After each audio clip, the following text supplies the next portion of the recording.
Some shuffling around at Blackstone. Blackstone has promoted Jon Gray, former global head of real estate, to president and COO, and also Tony James will transition to executive vice chairman, a full-time role. We're joined now by Bloomberg's Melissa Mittelman in Boston, an expert on Blackstone. Are we closer to a succession plan? Is this it, Melissa? This is definitely a huge move. This is the world's largest private equity firm. Jon Gray has been at the firm since he graduated college just over 2 decades ago. This is, Tony James helped take the firm public back in 2007. Jon Gray is now taking over day-to-day responsibilities at the firm, and Tony is stepping into an executive vice chairman role. Still will be reporting to Steve Schwarzman, the CEO and co-founder.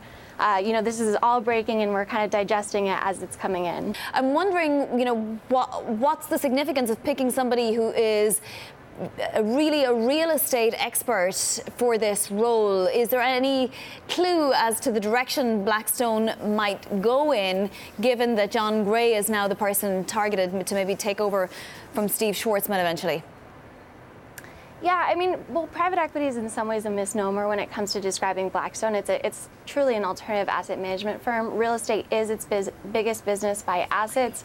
Jon Gray has really been involved in a number of different parts of the firm for quite a few years now. He's been on the board.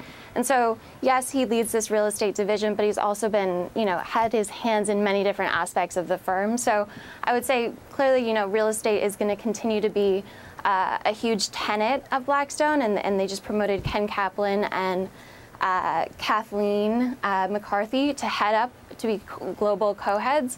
So that's going to continue for sure, but I would say that Jon Gray has been rumored as a potential successor to Tony and Steve for quite some time now, and I wouldn't necessarily say that there's implications for a shift into real estate or a new focus on that. It certainly will continue to be a core focus of the firm, but I think Jon Gray has been rumored for quite some time to be kind of the next man to helm this firm at large.